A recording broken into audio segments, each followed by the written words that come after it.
Hi, welcome back. Today we're going to talk about offerings and brands. So let's start talking about different types of offerings, right?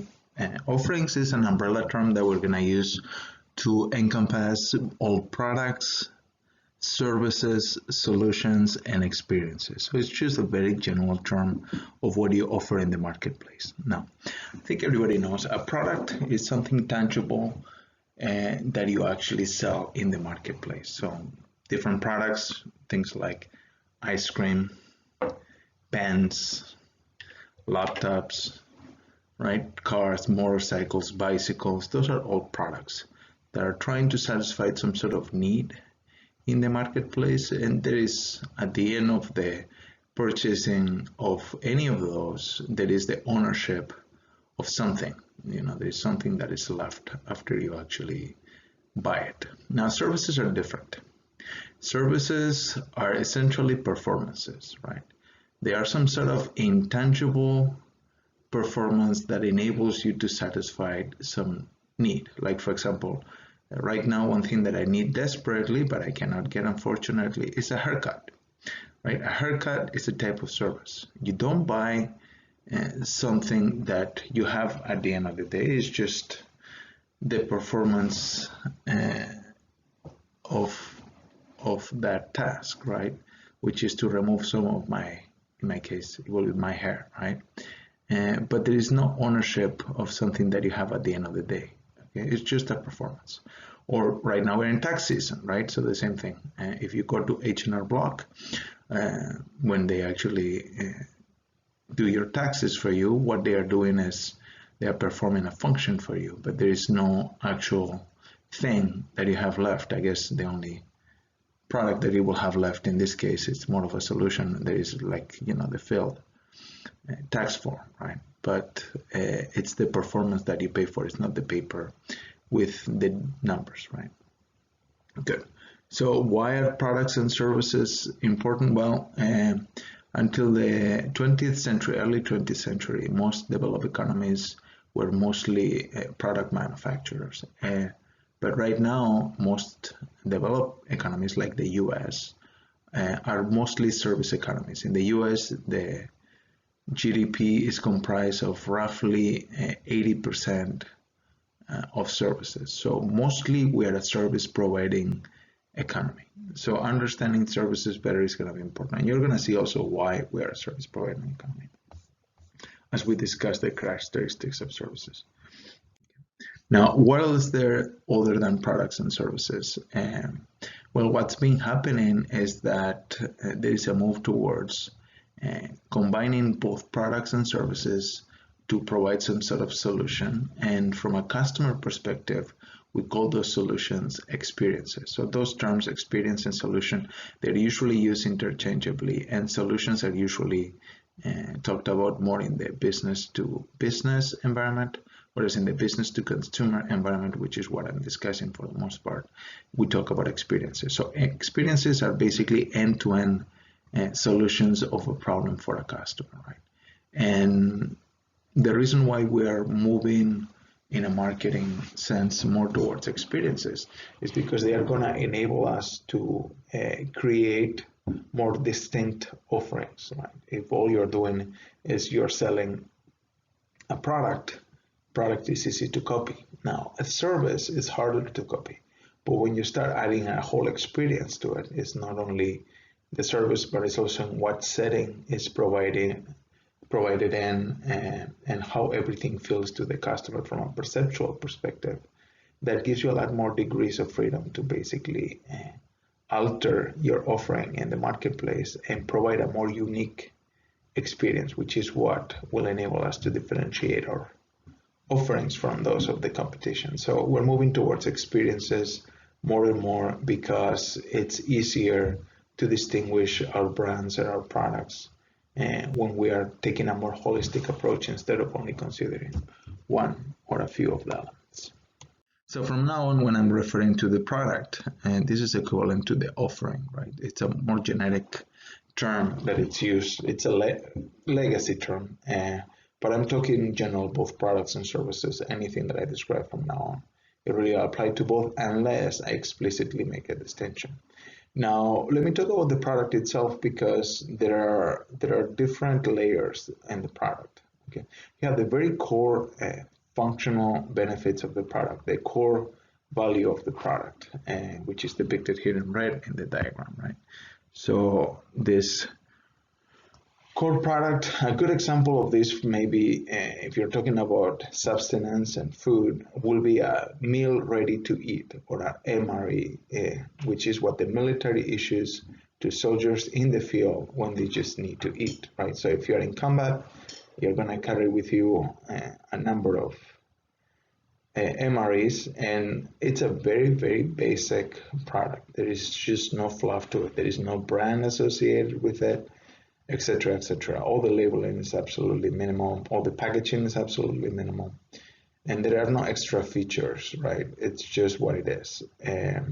Just a set of pouches that have some food inside. You know, they might have some gum, a little bit of Kool-Aid, so that you can add to the water and have some electrolytes. But that's it. There's not a lot of fancy that comes with it. That's just the core product. This is the basic need that a soldier will have in the field, right? So that's the very basic benefits of the product, the core aspect. But that's not the kind of products we tend to find in the store for the most part. So the actual product, which is what you tend to find in the marketplace, is a combination of this core product plus other things like the brand, right? Like the packaging and design. And so when I'm talking about design, I'm thinking about things like if you go to the perfume section at a mall, right? If you go to a store like, I don't know, Macy's, right? And you go to the perfume section, one thing that you will see is that there is a wide variety of different bottles. So the perfume will be the core benefit or the core product, but the package, the actual bottle, there is a lot of money that is spent in there trying to differentiate, and you'll see all these shapes and colors that are very unique, right? So a lot of the design and aesthetics of the product is associated with the value itself, because it's valuable to have something that looks unique and pretty and you want to look at when it's in your room. It's not just the perfume itself. Right? And then finally we have the augmented product, which is the parts that go beyond the actual product in the store, right? So this will be things like, for example, a warranty, right? Something that gives you the peace of mind that if the product fails to perform as advertised, there is some recourse that you have that is not going to cost you money, right? So if your laptop stops working within a few months, you can take it either to the store or send it to the manufacturer and get it fixed for you, or get a replacement, because they do have, let's say, a 12-month warranty. It depends on the company, right? It could be things like product support. There's a phone line that you can call to and ask about technical issues that you have with the product, or some help that you need deploying the solution that you have actually purchased or acquired, right? Or after sell service, right? So if you buy a car, you'll have a dealership that you can go to where they can perform the service that's needed for the car, right? So all these surrounding aspects that basically make the use and maintenance of the benefits of the product possible in the marketplace are what we call the augmented product. And this is kind of like layers of the onion. You need to get every aspect right, but you need to start with the core part, right? Okay, we're going to discuss some more as we go. Now, we're going to make a distinction between two different types of products. Consumer products, those are products that are used by the final user, okay? So most of the products you are thinking about, you're thinking about them in terms of a consumer product that you or me as a final consumer are going to be buying those products. But there are other products called industrial products. These are products that are bought by companies to enable them to function as such and provide a product or a service to the marketplace. Let me give you an example. Let's talk about a laptop, right? So if you or me buy a laptop to use it at home, right, that will be a consumer product. But the same laptop could be used by a consultant to provide a service, right? And in this situation, the same laptop with the same specs, but by the same company, from the same company, will be an industrial product. So you need to realize that industrial versus consumer products is just the end user that determines that, is whether you are the final user of the product or if you're using that product or service for functioning as a firm and be able to provide your products, or in this case services in the case of the consultant. Okay. Now, when it comes down to consumer products, we're going to make a distinction between the different types of products that we see in the marketplace. And instead of talking about specific types of products, what we're going to do is we're going to group all the products in 4 categories. We're going to talk about convenience products, we're going to talk about shopping products, specialty products, and unsought products. Let me discuss this in a little bit more detail. So convenience products are products that we usually purchase without much thought. And a lot of these convenience products can be found either in vending machines, or they can also be found at large stores close to the checkout, right? So where you have all these little products in display that are usually purchased without thinking much about it. For example, gum or lighters or candy, right? Where you just go by and without, these are usually small purchases. There is a low risk associated with them. If you don't like it, you just throw it away. It's not a big deal. And there is not a lot of difficulty because of that. People buy them quickly without much thought. Fast food also falls into this category, by the way. So this will be convenience products. Then we have shopping products. Now, these are products that we tend to buy less frequently, or if we buy them frequently, we give more thought because there is either more financial risk associated with it or just more risk in general. So financial risk is obvious, right? If you're buying a home or a car, it's a large purchase for most people, right? And because of that, you're gonna give it more thought. So there is some risk associated with it, in this case financial risk, and because of that you're gonna spend more time collecting information, carefully evaluating the choices that you're considering, and coming up with a solution. Okay, by the way, notice one thing, products that are relatively inexpensive compared to those could also become shopping products in the right circumstances. So for example, if you're taking somebody on a date, right? A restaurant purchase, which might be something that you don't think about twice when you're eating on your own on a regular day during the week, right?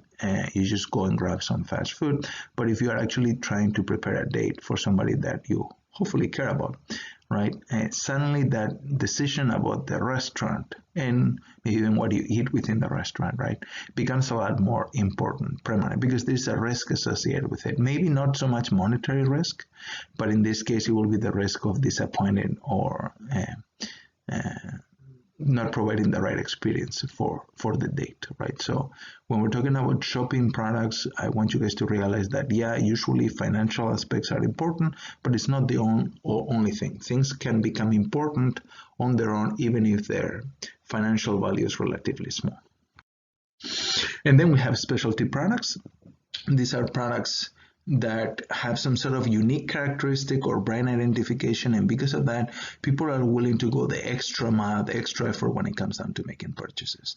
There are many examples of this, but typical things will be designer clothes and high-end electronics. This is something that we see all the time, where people express a lot of their self-image through what they wear and what they use in everyday life. So because of that, this becomes particularly important. People are willing to wait a few hours in line to get the latest and greatest iPhone.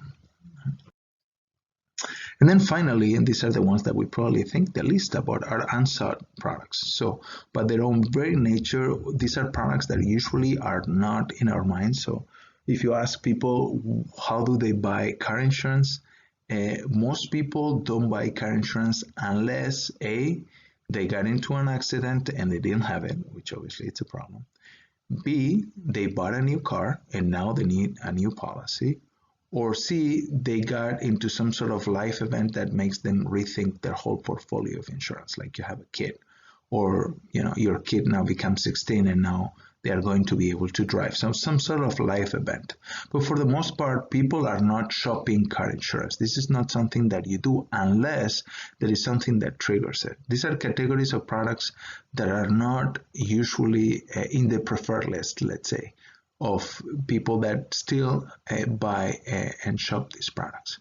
So typical examples will be life insurance, car insurance I've already mentioned, and things like funeral services, or if you have somebody in your family that it's in, older age, maybe instead of funeral services, also looking at retirement homes, right? So there are all these products and services that we maybe don't want to talk much about, don't want to think much about, but they are important, and you need to understand that because of that, the way these products are purchased is very different. There's usually a trigger event that will push people to think about them. Otherwise, you're going to be constantly reminding customers because they are not thinking about these products. Now, how do we go about designing products in general, whether it is for industrial companies or for final consumers? Well, we're going to follow a set of steps, right? We're going to start with decisions about the product attributes, what kind of features are going to be part of that product, what is going to make that product unique from a design perspective. Then we're going to think about branding, right? What kind of brand are we going to use to sell that product and uniquely identify it in the marketplace, hopefully enabling consumers to make decisions easier because they know our brands well. And then you're going to think about the packaging. How is that product presented to the consumer? Labeling, logos, everything that will enable the consumer to know exactly what's in the package and uniquely identify the firm with it. And then finally decide if there are any additional support services that are necessary. We've already talked about some of the augmented product aspects such as warranties, product service, technical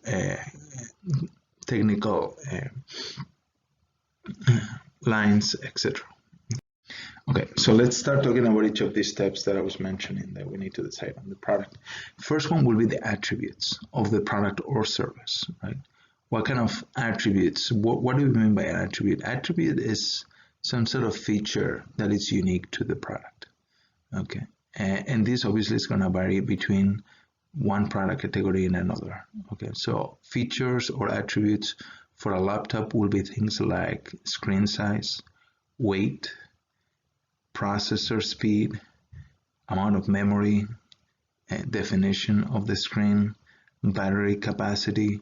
There are many, many different attributes that make up the product. This is a fairly complex product, right? And attributes like those are the ones that make the product unique. Now, not every product category has a lot of attributes, but every product category has some attributes. So even if you take something so simple and mundane as salt, right? Table salt is something that you can still find attributes on. So if you go to the store, typical attributes that you'll find in that category will be things like, is just plain table salt, or does it have iodine added to it? Okay, that's one attribute that you will find. Another attribute you will find is the whether it's fine salt or coarse salt, right? What else? Also, where does the salt come from, right? Like right now, it seems like salt that comes from the Himalayas have some sort of additional attractiveness from the market perspective. These are all features and attributes of the product that make the product unique.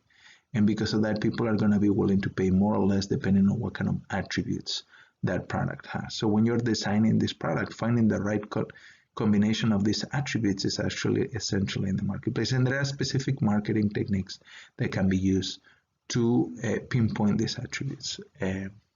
One thing that I would like to mention here that it's not on the book is this idea of conjoint analysis, which you don't need to know for the test, but I'll mention in case this sounds interesting. It's spelled conjoint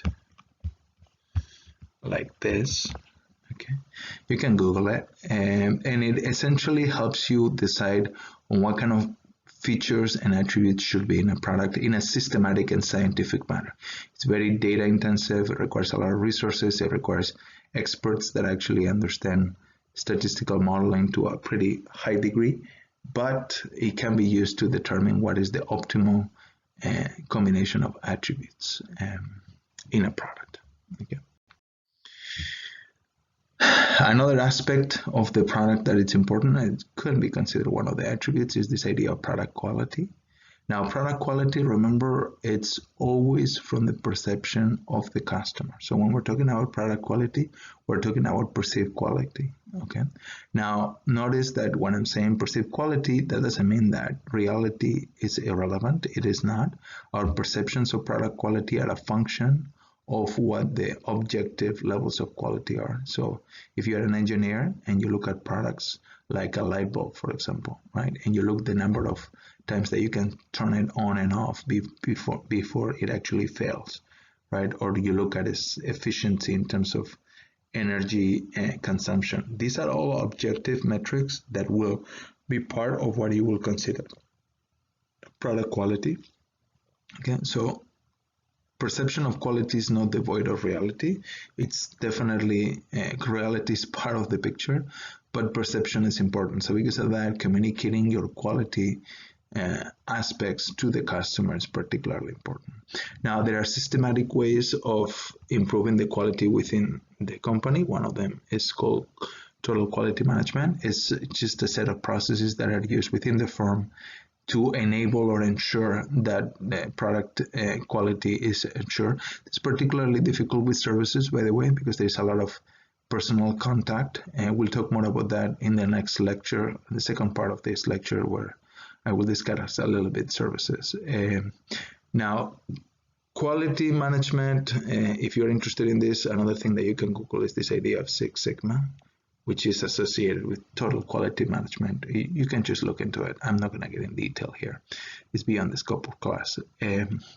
Now, quality is important. Everybody likes quality, but notice one thing, that when you're putting emphasis on quality, there are diminishing marginal returns to quality. So the return on quality exists. You need to have sufficient quality in the marketplace to not be singled out as the low quality provider, but having exceptional quality doesn't always necessarily pay off, and it's something that the degree of quality in the product and service needs to be ascertained and determined strategically. So the quality level needs to be picked. It's not something that the more, always the better. Okay. Continuing with our discussion, let's talk a little bit about features, like we were talking about attributes. Now, notice that features are something that could potentially help us differentiate our products from those of our competitors, but that differentiation is costly. What do I mean by this? Well, at the end of the day, what the company needs to do is needs to assess the amount of value that it's added because of the added feature to the perception of the customer about our product or service, and assess that against how much it costs to provide that feature to the customer. Okay, and you can see here you have an example of flat iron, which is used to flatten the hair to make sure that it looks more straight. And as you can see, there are a number of features that are built into the products, a lot of which, by the way, may not even be noticed by a customer. So you have a 360-degree swivel cord, so you might not even notice that that's there, or special plastic that is used for the shelf that has sweat absorbing properties. It's something that the consumer might not notice unless you told them, and even if you do mention that in your packaging, they might not pay attention, they might not read the package at all, they might not even know about it. So you need to realize that this value might actually be different from different customers. Some customers might actually really value some of the features, others might not care at all. So this is why it's important to assess the value relative to the segment that we are interested in. Another aspect that could be important is the design of the product. So it's not necessarily a functional benefit of the product, it's just the physical appearance of the product and how it actually looks or is perceived by the other senses. Notice that design, there are two very different philosophies in design. One, you have form follows function, which is that you design the shape of the product in a way that makes it for maximum functionality, and the way it looks will be a secondary issue. This is what it's done, for example, with anything that primes performance. So if you look at performance cars, they usually have appendages and spoilers that might actually look funny to a lot of people, like large wings. and those are improvement in functionality, but not necessarily improvement in design.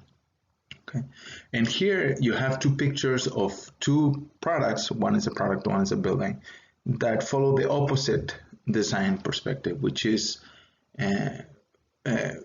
function follows form. So here the functionality of the product is put down in second seat, and what takes primacy is the way it looks. So for example, this first product that I'm pointing out here, maybe you've seen this picture before, it's a famous design, and if I ask people what that product does, most people will think it's just a statue or a decoration, but it actually is somewhat functional. And the design is a design of a citrus juicer. So the idea with that is you cut your orange, for example, and then you just put it here at the top, and you just squish it and turn it against the device, and the juice will just sprinkle down this tip over here, and if you place a cup here at the bottom, it will fill up with the juicer. Now, I don't think anybody buys these kind of products for actual functional reasons. This is almost a statue at this point, or a decoration. But the idea behind this is that there is value in the design itself. It makes it look so unique that people are willing to pay more money than for a traditional juicer. And here you have an example of the same philosophy applied to a building. This is the Guggenheim Museum building in Bilbao, Spain. There is another one that is somewhat similar, designed by the same architect in New York. And it's a very unique building. As you can see, has really unique shape, and it actually makes it, to a degree, a destination city just because that museum is there. And it's funny because I used to have an office at the university where I used to teach before that was just across the river from that building. So, I mean, I used to walk to it and admire it, and it's really, really unique. And I don't know if pretty is the word to describe it, but it's definitely something that draws attention, and people will travel just to see that. And more than necessarily the actual art that is inside, just to see the building. So it can have value on its own, the proper design. And you can see that in clothing, many other aspects. And then you have the brand, right? So the brand is basically a way of uniquely identifying the product in the marketplace. And it can encompass multiple things: the name, some sort of sign, symbol, logo. And sometimes the design and color combinations that are used for the product are unique. And because of that, they are uniquely identified with the brand. It's anything that uniquely identifies the product with the company in question. Okay, and brands are prevalent, extremely important. They're one of the largest intellectual assets that any company can have, and there have been executives that have mentioned in the past that if you are in a large corporation, the brands are probably worth more than all the physical assets that the companies have. So it's a famous saying from this old CEO of Coca-Cola, who he will say that if you keep all the physical assets that Coca-Cola has, and these are multi-billion-dollar assets, you're talking about production plants, truck fleets, distribution channels, R&D labs. They have a lot of physical assets, and he were to keep his brand, he probably will do better in the long term than you will, because people know Coca-Cola so well, such a value brand, that he will be able to just with that brand name get a loan and start operations again, and little by little he probably will be in a similar, if not better position than you are right now with all the physical assets. So brands are extremely valuable. We're going to talk about some more aspects of branding next. And a couple other aspects that are closely related to branding, although they are not branding per se, are packaging and labels. You can actually use the packaging itself as a form of branding. You here have an example of an inexpensive package that Amazon uses that has a very unique shape and logo on it that will make it instantly recognizable by anybody. So this is another branding effort that plays off something that is necessary in this case, which is the packaging, right? It's the receptacle that keeps the products inside in a basically useful shape without any damage. And you need to have the packaging. There are different forms, and we can talk about sustainability and design and functionality of packaging. There is a lot of effort that is put into packaging, and a product can become a lot more user-friendly just because the packaging is better. You can see that with things like ketchup bottles that turn upside down, so you don't have to be hitting the bottle in a particular place so that you can get the ketchup out, right? So packaging has value on its own, but you can also use packaging in conjunction with branding to even maximize that value added to the customer. There are other examples of the same thing. You probably know several, right? And then we also have labels, right? Which is the information that describes what the product benefits and attributes are, right? So if you're talking about food, there is heavy regulation as to what needs to be in the label. But in other products, the labeling might actually have also information, but it might be less heavily regulated, right? So you know that if you pick up a can of anything at the store, on the back of the can, there needs to be certain facts about what ingredients are in the thing, in the can, right? So if you're a consumer that has allergies, can make a reasonable decision about whether to buy and use that product or not. And also information about nutritional facts, like, you know, calorie content, different macro food macros on it, fat, carbohydrates, or protein, any other aspects that could be important for decision making, like sodium content. If you're somebody with high blood pressure, you probably want to stay away from high sodium foods, right? So you need to know what's on it so that you can make a reasonable decision. So labels have a lot of relevant and important information that needs to be conveyed to the customer so they can make informed decisions. And then finally, we have product support services, things like warranties, right? So if you are into the car market, here you have an example of Lexus customer service, but there are many others, right? You have Hyundai, a brand that entered the United States in the late 70s, early 80s, and had to exit the market because their cars were really not up to snuff, and they became the theme of most of the late night show jokes during the 80s and 90s when the car company was struggling. And then they re-entered the market in the 90s, and they actually used their warranty and product support services to basically change the perception of the brand and the cars. And now you are in a situation where they have used this warranty to basically leverage their negative image against everybody else in the industry. And they have now, for the most part, the most extensive warranty. And by putting their money where their mouth is, they have changed dramatically their perception of the brand. From going to be the butt of all the jokes and the late night shows to now being a very competitive contender in many spaces. Okay.